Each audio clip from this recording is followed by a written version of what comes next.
Hi guys, welcome back to my channel. मैं बहुत अच्छा हूँ और उम्मीद करता हूँ आप सब भी बहुत अच्छे होंगे। और मुझे पता है काफ़ी टाइम हो गया मैंने वीडियो नहीं डाली, 2 हफ्तों से ज़्यादा हो गया। मैंने कहा था हर हफ्ते में एक वीडियो डालूंगा, बट ये था कि यार मिड सेम ब्रेक आ गई थी और once in a while opportunity होती है जब हम फुल वर्किंग राइट्स पे जाते हैं ना। यूजुअली तो 48 आवर्स कर सकते हैं फोर्टनाइटली, और जिस कंपनी में मैं काम करता हूँ वो 48 आवर्स को भी नहीं फॉलो करती। वो तो बस कहते हैं कि एक हफ्ते में बस 24 ही घंटे काम कर सकते हैं। तो 2 हफ्ते बस इसी टाइम में निकल गया था, काम कर रहा था। और बाकी बहुत सी बातें करनी है आज, क्योंकि अब मई में इलेक्शंस होने वाले हैं ऑस्ट्रेलिया में। और जो गवर्नमेंट्स हैं, जितने भी रिप्रेजेंटेटिव हैं, किसी का कहना है कि हम इंटरनेशनल स्टूडेंट्स को और ज़्यादा कम करेंगे ऑस्ट्रेलिया में, और स्पेशली इंडिया से कुछ स्टेट से बच्चे बिल्कुल ही बैन कर देंगे। तो बहुत सी बातें करनी है। और इस वीडियो में, ये वीडियो सीरीज़ की वीडियो 3 है, जिसमें मैं बात करूँगा एसओपी कैसे लिखते हैं और उसके बाद क्या क्या क्वेश्चंस जो आपसे पूछेंगे जो आपको ध्यान में रखने हैं। ठीक है, तो चलिए। फ़िलहाल तो आज वेडनेसडे है, 30 अप्रैल होगी, आज वेडनेसडे है और हम ब्रेकफास्ट करने जा रहे हैं। वेडनेसडे हमेशा फ्री ब्रेकफास्ट होता है यहाँ पे। और आज के उठा हुआ था, मैं तो जग गया था टाइम से, तो व्हाई नॉट ब्रेकफास्ट खाते हैं और फिर वीडियो को कंटिन्यू करता हूँ। तो जैसे कि मैं बता रहा था कि जो अपोजिशन पार्टी है, पीटर दत्तन उसका नाम है, लिबरल पार्टी, वो अभी अपोजिशन में है। और उसका कहना ये है कि वो इंटरनेशनल स्टूडेंट्स और ज़्यादा कम कर देंगे। अभी तक जो लास्ट ईयर एक पॉलिसी आई थी, उसमें सबसे पहले ऑस्ट्रेलिया ने 3,23,000 स्टूडेंट्स लेने होते थे हर साल। फिर जो लास्ट ईयर रूल बना उसमें आगे 2,70,000। बट अब प्रे करो कि ये बंदा ना आए जो ये सब कुछ क्लेम कर रहा है। अगर ये आ गया तो ये रिड्यूस हो जाएंगे 2,40,000। तो मतलब, और यही नहीं, इसने ऐसा नोटिस करा हो रहा है, जैसे फॉर एग्जांपल नर्सिंग है, तो इंडिया से बहुत से बच्चे नर्सिंग के लिए 80% आ रहे हैं। मतलब काफ़ी ज़्यादा उस कोर्स में इतनी ज़्यादा एनरोलमेंट आ रही है। तो अब उन्होंने क्या करा है कि इक्वली डिवाइड करेंगे। अगर देख लिया कि एक यूनिवर्सिटी में सिर्फ 25% स्टूडेंट्स उस कोर्स में लिए जाएंगे, ठीक है, इंटरनेशनली। अगर उससे ज़्यादा होए तो उनका वीज़ा रिफ्यूज़ होगा। तो काफ़ी ड्रास्टिक चेंज है। होपफुली अगर मैं ये प्राइम मिनिस्टर ना बने ऑस्ट्रेलिया का, अगर बन गया तो बहुत ज़्यादा दिक्कत हो जाएगी। बट ये अच्छी बात भी है, जो बंदे ऑस्ट्रेलिया में हैं उनके लिए बेनिफिशियल है। उनको ये बहुत ज़्यादा सपोर्ट करेगा, काम मतलब लीड्स टू PR उनके लिए थोड़ा सा आसानी कर देगा, काफ़ी और से बहुत से ऑप्शंस खोल देगा। क्योंकि इन सब के बाद जो ऑस्ट्रेलिया की GDP है, जब से ये कैप्स आई है, 50 मिलियन होया करती थी एक टाइम पे। बट अभी वो देख रहे हैं कि अगर इतना ज़्यादा कट डाउन आ जाएगा, इतने ज़्यादा जॉब लॉस होंगी, क्योंकि स्टूडेंट्स नहीं होंगे, जॉब लॉस होंगी, हर एक चीज़ में नुकसान है, स्मॉल बिजनेसेस में जितने भी हैं। तो उसका जो टारगेट GDP है ऑस्ट्रेलिया की, ये रिड्यूस हो जाएगी 4.1 बिलियन से। तो अब $1 बिलियन बहुत बड़ी चीज़ है। ये सब कुछ, सारा कुछ इंटरनेशनल एजुकेशन की कमाई से आता था। बहुत सी चेंजेस आएंगे, तो इसलिए वो चाहेंगे कि जो स्टूडेंट्स ऑलरेडी यहाँ पे हैं उनको वो कोशिश करेंगे रखिए, उनके लिए नवी नवी पॉलिसीज़ लाएंगे, नवी नवी स्कीम्स लाएंगे। बट जो जिन्होंने अप्लाई करना है उनके लिए थोड़ा सा हार्ड हो जाएगा, ठीक है। और वो जो पीटर दत्तन है, अपोजिशन पार्टी का रिप्रेजेंटेटिव, उसका कहना ये भी है कि जो वीज़ा की फ़ीस है वो भी बढ़ा देगा वो। अभी उन्होंने ये नहीं बताया कि कितनी बढ़ाएगा, बट उसने क्लेम करा, उसने अपनी कुछ से एक नवी स्कीम ले आया कि वो वीज़ा की फ़ीस भी बढ़ा देगा, ताकि देख रहे हो, ताकि ये आप ऑलरेडी एनरोलमेंट ही कम करवा देगा। ऑफ कोर्स जहाँ फ़ीस मेरे टाइम पे $750 होया करती थी, 40,000 होती थी मेरे टाइम पे फ़ीस वीज़ा की, उसके बाद उसके 6-7 महीने के बाद ही वो वीज़ा की फ़ीस बढ़ के $1,500 होगी। और इससे मतलब कि लगा लो 75,000 अगर 50 के कंपैरिजन से चलूँ मैं तब, पर आजकल तो रेट भी बढ़ा हुआ है। और अब वो कह रहे हैं इससे भी ज़्यादा इंक्रीज़ कर देंगे। तो कंपटीशन बहुत ज़्यादा हाई रहने वाला है अमंग द स्टूडेंट्स। बहुत ही जेन्युइन स्टूडेंट्स को वीज़ा मिलेंगे, क्योंकि अब देख लो आप, कितना बच्चा होता है कि ऑस्ट्रेलिया आने की ट्राई करता है, कितना बच्चा एक टाइम पे वीज़ा लॉन्च करता है, और उसमें से कंपैरिजन बहुत ज़्यादा होएगा, कंपटीशन बहुत ज़्यादा है, कट थ्रू चलेगा बिल्कुल।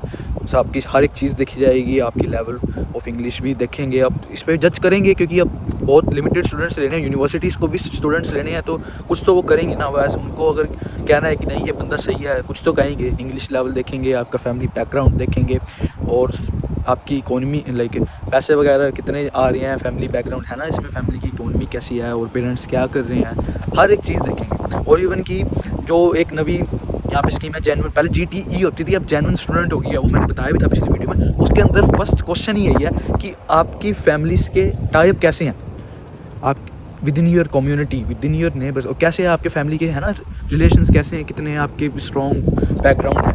तो ये अब एक हर एक चीज़ देखी जाए। इसमें कंक्लूजन यही मैं कह सकता हूँ कि आप कौन सा भी कोर्स डिसाइड करो, चूज़ करो, मेक श्योर करना कि यहाँ पे उस कोर्स की डिमांड पूरी हो, उसमें स्किल्ड शॉर्टेज होनी चाहिए, जभी आपको वीज़ा मिलेगा basically in the end of the day. यहाँ पे लगा लो कि फॉर एग्ज़ाम्पल बिज़नेस एनालिटिक्स की ज़रूरत है, बिज़नेस एनालिस्ट की ज़रूरत है, तो आप बिज़नेस एनालिटिक्स कोर्स करने आओ, उसमें अपना बेस्ट दो, अपनी SOP अच्छी लिखो, अपनी जो क्वेश्चंस दोगे 150 वर्ड्स में अच्छा हो, तो आपकी ITR क्लियर होनी चाहिए। तो स्टार्ट सब कुछ होता है कोर्स से, कि आप कौन सा कोर्स डिसाइड कर रहे हो और कौन से एरिया में जा रहे हो। अगर आप सिटी में जाओगे और अगर आप रीजनल एरिया में आके पढ़ाई कर रहे हो, चांसेस आपके ज़्यादा हैं कि आपको रीजनल एरिया में PR आ जाए, मतलब PR तो चलो बात की बात है, वीज़ा आ जाएगा। 5% 5 से 10% चांसेस बढ़ जाते हैं, 1 पॉइंट बढ़ जाता है कि आपका वीज़ा आएगा ही आएगा, क्योंकि सिटी में क्राउड बहुत ज़्यादा हो गया और सरकार ये खुद भी चाहती है कि डाइवर्ट करें स्टूडेंट्स को अदर एरियाज़ में, इसलिए रीजनल के स्टडी करने के लिए 5 पॉइंट ज़्यादा है PR में, क्योंकि सरकार चाहती है कि सिटी के अलावा भी कहीं और जाइए। तो चलो, ये तो कुछ बातें होगी जो चेंजेस के बारे में। मई में इलेक्शंस होने हैं, उसके बाद ही कुछ चेंज आएंगे। अभी न्यू इनटेक, जितना भी न्यू इनटेक जुलाई में अगर होगा तो उसमें ये प्राइम मिनिस्टर बन गया तो ये सारे रूल्स आ जाएंगे। होपफुली ना ही आए, अगर आ भी गए तो ठीक है, आपने कुछ नहीं करना, आपने अपने आप का जेन्युइन रखना है, GS अपनी सारा कुछ क्लियर करना है। बाकी देखो आपकी फाइनेंशियल सिचुएशन क्या है, वो तो देखो आपकी फैमिली की, वो आपके पेरेंट्स के बेशक से चाहे वो लोन लेके भी ठीक हो जाएगा, बट इसमें आपका क्या काम है, आपका काम है आप एक अच्छी SOP लिखो। SOP वीज़ा के लिए नहीं लगती, SOP लगती है क्योंकि कुछ यूनिवर्सिटीज़ में स्टिल रिक्वायरमेंट है SOP की, तो आप अपनी SOP अच्छी लिखो। आप अपने क्वेश्चंस 150 वर्ड्स में देने होते हैं GS के लिए, तो क्वेश्चंस लिखो आप अपने बहुत अच्छे। तो आज की वीडियो में मैं वो भी बताऊंगा कि आप अपनी SOP कैसे लिखो, अपने क्वेश्चंस को कैसे कवर अप करो, और कितनी अच्छी लैंग्वेज, क्या क्या points needs to be cover, और क्या क्या चीज़ें आपको अपने माइंड में रखनी है ये क्वेश्चंस लिखते टाइम। तो चलो वीडियो स्टार्ट करते हैं। SOP कैसे लिखें और उसके बाद जितने भी क्वेश्चंस हैं हम सबको आंसर करेंगे। सबसे पहले, क्योंकि SOP कुछ यूनिवर्सिटीज़ में स्टिल रिक्वायर्ड है, हम बेसिक से स्टार्ट करेंगे, उसके बाद मूव ऑन करेंगे क्वेश्चंस पे, ठीक है। सबसे पहले आप गूगल पे जाएंगे, यहाँ पे हमने बेसिकली सर्च करना है SOP for student visa in Australia, ठीक है। अब ये आ गए, यहाँ पे सारा ऐसा होगा कि सब क्लियर है, दिख रहा है, नहीं तो मैं हाथ में पकड़ सकता हूँ फोन, अगर इसको थोड़ा सा जो, ये देखो यहाँ से है, ठीक है। तो यहाँ से ये देख लो, इसके अंदर हमारे को सबसे पहले की एस्पेक्ट्स देख लो SCP की कि होते क्या है। Highlight your academic achievements, relevant work experience and reason for choosing the specific program and university, why Australia, genuine intent, financial capacity, career goals, conciseness, focus रहना पड़ेगा, क्लैरिटी, ऑनेस्टी, प्रूफ रीडिंग। उसके बाद ये हमारा स्ट्रक्चर है SOP का, ठीक है। अपा क्या करेंगे, अपा इसको यहाँ से स्ट्रक्चर को करेंगे कॉपी, ये आ गया अपना कॉपी। फिर उसके बाद अपन ने कुछ नहीं करना, अपन ने ChatGPT सर्च करनी है, paste, write an SOP according to this structure for my course nursing from La Trobe University, and अपनी जो फैमिली इनकम है जो आपने स्टेट करी है, my family income 10 lakhs per annum, ये डन, ठीक है। इसके बाद हमारा यहाँ पे सारा स्ट्रक्चर आ जाएगा। चलो प्रूफ रीड कर लेते हैं। My name is this, a dedicated student, city, strong desire to serve in healthcare field. I have chosen to pursue a bachelor of nursing, build a career. This is completed my senior secondary. ये आपने अपने बता दिया कि आपने कौन सा course करना है और क्यों करना है वो कोर्स, उसके बारे में आपने अपनी यहाँ पे स्ट्रॉन्ग इंट्रोडक्शन दे दी उस पर। उसके बाद आपने अपने बारे में बताया कि आपने क्या पढ़ा हुआ है, 12th में क्या करा है, और जो आपने कोई वॉलंटरी एक्टिविटीज़ करी हैं अपने टाइम पे, उसके बारे में बता दिया। उसके बाद हमने बताया है कि ऑस्ट्रेलिया हमने क्यों चूज़ करा, इसने प्रॉपर सारा स्ट्रक्चर ले दिया और क्यों लाट्रोप यूनिवर्सिटी चूज़ करी। उसके बाद क्या ये कोर्स आपको कैसे बेनिफिट करेगा, ये इस पैराग्राफ में आ गया। उसके बाद आपने अपनी फैमिली के बारे में बताया कि आपकी फैमिली कितनी इनकम है और वो आपको कैसे आपकी एजुकेशन में सपोर्ट करेंगे। तो ये एक स्ट्रक्चर था, सिंपल इजी स्टेप्स हमने फॉलो करनी है, हमने चैट पे जाना है और सब कुछ एक आ देगा।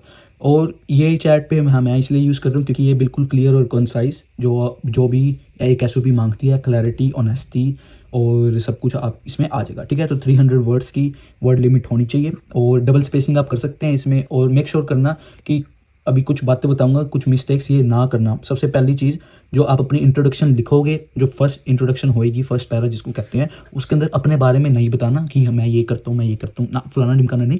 उसमें आपने बताना है कि आपका जस्ट अपना नाम बताओ और आपने क्या कोर्स करना है और क्यों वो कोर्स करना है। एक स्ट्रॉन्ग इंट्रोडक्शन होनी चाहिए, चाहे बेशक से आप थोड़ी ज़्यादा इंट्रोडक्शन, मतलब बहुत अच्छी अच्छी चीज़ें लिख दो, बहुत अच्छी अच्छी इंट्रोडक्शन लिख दो उसके बारे में, अपने कोर्स के बारे में कि आप क्यों कर रहे हो। ठीक है, और उसके बाद मेक श्योर करना कि कोई फालतू के कलर्स ना यूज़ करना, सारा कुछ ब्लैक में ही होना चाहिए।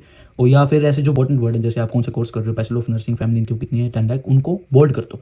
बोल्ड कर दोगे तो थोड़ा एक उनको आंखों में खटकेगा, जो जो चीज़ें उनको देखनी है वो देख लेंगे। ठीक है, और उसके बाद आप ऑस्ट्रेलिया क्यों चूज़ कर रहे हो, उसमें भी जो जो इंपॉर्टेंट पॉइंट्स होंगे, जैसे आपने 12th के बोर्ड्स एग्जाम करें, आप उसमें हाईलाइट करते थे ना इंपॉर्टेंट पॉइंट्स, इसमें भी एक बोल्ड कर देना वर्ड में जाके कि इसको कैसे करना है। ठीक है, ये तो थी आपकी एसओपी। ये चीज़ें हैं जो मैंने मिस्टेक बता दी, इनका भी ध्यान रखना। और एक और चीज़ है जो आपकी एसओपी में होनी चाहिए, फ्यूचर गोल आपका क्या है। जैसे मैंने बताया ना कि आपकी जो एजुकेशन आप पढ़ोगे वो आपको इंडिया में कैसे बेनिफिट होएगी, तो वो लाइन तो लिखनी ही लिखनी है। और आपकी एसओपी में ये भी मेंशन होना चाहिए कि आप ऑस्ट्रेलिया से पढ़ाई करने के बाद इंडिया वापस जाओगे और इंडिया वापस आने के बाद आपका क्या प्लान रहेगा, ये भी एक एसओपी में मेंशन होना चाहिए।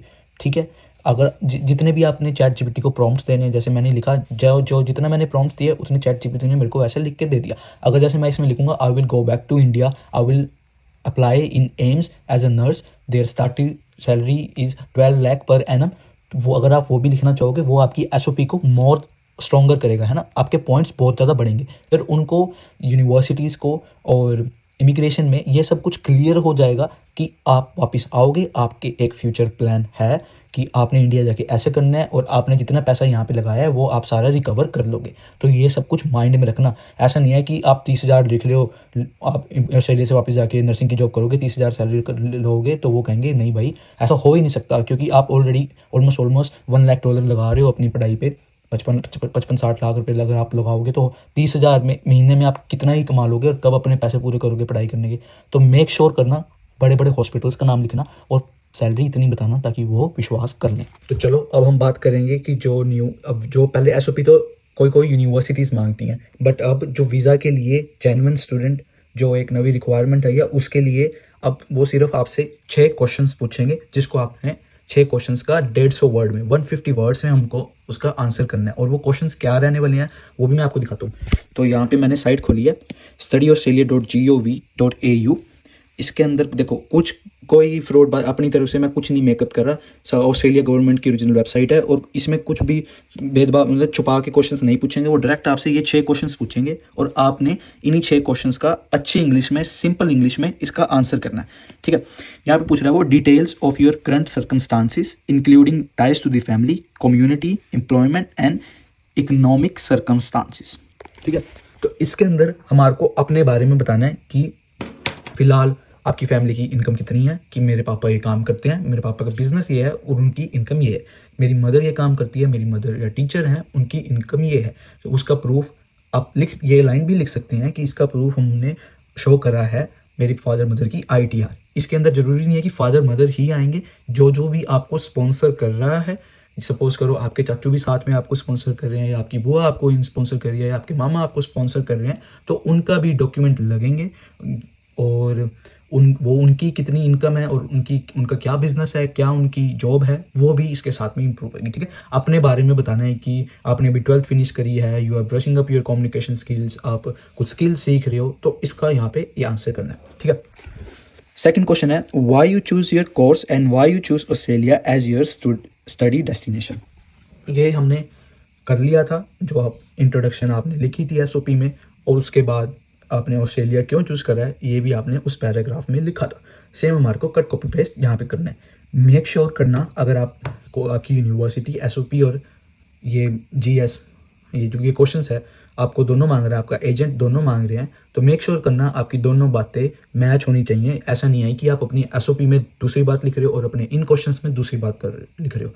मेक श्योर करना कि दोनों बातें सेम होनी चाहिए। आपने जो भी बात कही है, आपने जो भी रीज़न कहा है वो सेम होना चाहिए, ठीक है। और उसके बाद यहाँ पे है how you will benefit from studying your chosen course. फिर आपको इसके बारे में बताना है कि जो भी आपने कोर्स यहाँ पर ऑस्ट्रेलिया में करा है उसके आपसे क्या बेनिफिट होंगे। इसके बारे में आप इसमें आप ये बता सकते हैं कि ऑस्ट्रेलिया में पहली बात आप ये जो कोर्स चूज़ कर रहे हो बेनिफिट क्या है, ऐसा क्या खास बात है जो आप ये कोर्स ऑस्ट्रेलिया में चूज़ कर रहे हो, ये बात लिखनी है। जिसमें आप बता सकते हो कि इंडियन आपकी पर्सनल ग्रोथ हो सकती है यहाँ पे। फर्स्ट ऑफ ऑल फाइनेंशियल तो चलो होगी जो भी आपका स्टडी में होगी, पर इसमें आपकी पर्सनल ग्रोथ होगी, आप हसल करोगे, है ना। और न्यू टेक्नोलॉजीज़ हैं यहाँ पे, अच्छी बातें सीखने को मिलती हैं, अच्छा एक नई चीज़ नहीं मिलेगी। और उसके बाद जब आप इंडिया में आ जाओगे तो उसकी एक ज़्यादा डिमांड बढ़ जाती है। आप एक स्किल सीख के जाओगे, इंडिया में उसकी स्किल्स की वैल्यू है और इंडिया में आप हाई जॉब्स ले सकते हो। उसके बाद है हमारी details of your study history in Australia if any. अगर आपने कभी ऑस्ट्रेलिया में पढ़ाई करी है तो उसके बारे में बताओ, अगर है तो। अगर नहीं है तो उसका आप में नील लिख सकते हो, या अगर एक वन लाइन सेंटेंस में लिख सकते हो, I have never been to India for any studies before. That's simple. तो नेक्स्ट क्वेश्चन है, यहाँ पे मैं आपको पढ़ के बता देता हूँ। If you are holding a visa other than a student visa you will need to give reasons for applying for a student visa. तो ये इस क्वेश्चन को हमारे को आंसर नहीं करना, ये आपके पास क्वेश्चन आएगा क्योंकि आपका एजेंट भेजेगा कि आप ये क्वेश्चन लिख दो, वो अपने थ्रू आपके बिहाफ पे वो सेंड कर देगा इमिग्रेशन में। बट ये क्वेश्चन का आपने आंसर नहीं करना। ये क्वेश्चन उनके लिए है जो ऑस्ट्रेलिया में है और जो टूरिस्ट वीज़ा पे ऑस्ट्रेलिया में आए हैं और उनको ऑस्ट्रेलिया पसंद आ गया और उन्होंने ऑस्ट्रेलिया चूज़ करना है। तो उनको बताना है कि आपने टूरिस्ट वीज़ा से स्टूडेंट वीज़ा क्यों चेंज करना है, आपने ऐसा क्या देख लिया ऑस्ट्रेलिया में जो आपको यहाँ पे पढ़ाई करने का मन कर गया।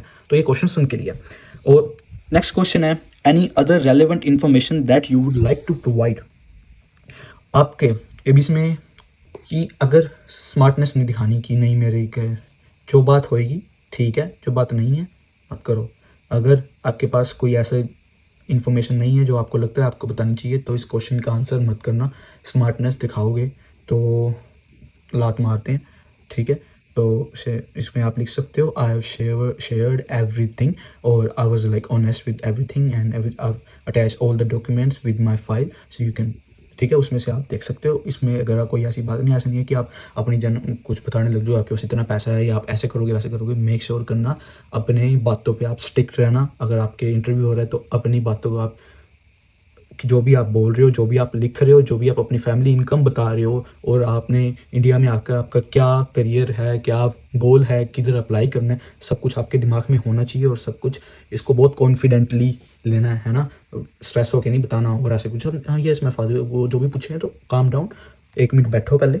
जो अगर वो सामने से इंटरव्यू में आपसे क्वेश्चन पूछ रहा है उसके बाद सुनो, आँख नोट करो, उसके बाद दिमाग में आराम से सोचो क्या बोलना है, फिर आंसर दो।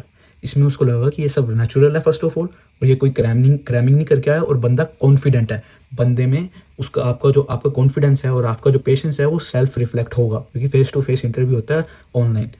तो ठीक है भाई, तो that's all for today and I hope you found the information well. अगर इसके बाद फिर भी किसी को कोई भी क्वेश्चंस पूछने हैं, कैसे SOP लिखनी है, मोर डिटेल बताओ, मेरे को पर्सनली DM कर दो, मैं उसको पर्सनली सजेस्ट कर दूंगा कि कैसे कैसे ठीक है। अगर आपको फिर भी एक बार चेक करवानी है आप एक बार भेज देना, मैं चेक कर लूँगा कि क्या क्या रिक्वायरमेंट है और कैसे कैसे रहेगा। उसके बाद हम, क्योंकि ऐसा होता है आप एजेंट पे भी देखोगे, एजेंट भी कहेगा ठीक है, बट एक स्टिल आपको एक अश्योरेंस के लिए मैं चेक कर लूँगा, मैं सब कुछ आपको बता दूंगा, ठीक है। तो कोई भी दिक्कत हो मेरे को DM करो and that's all for today guys, will see you in the next video.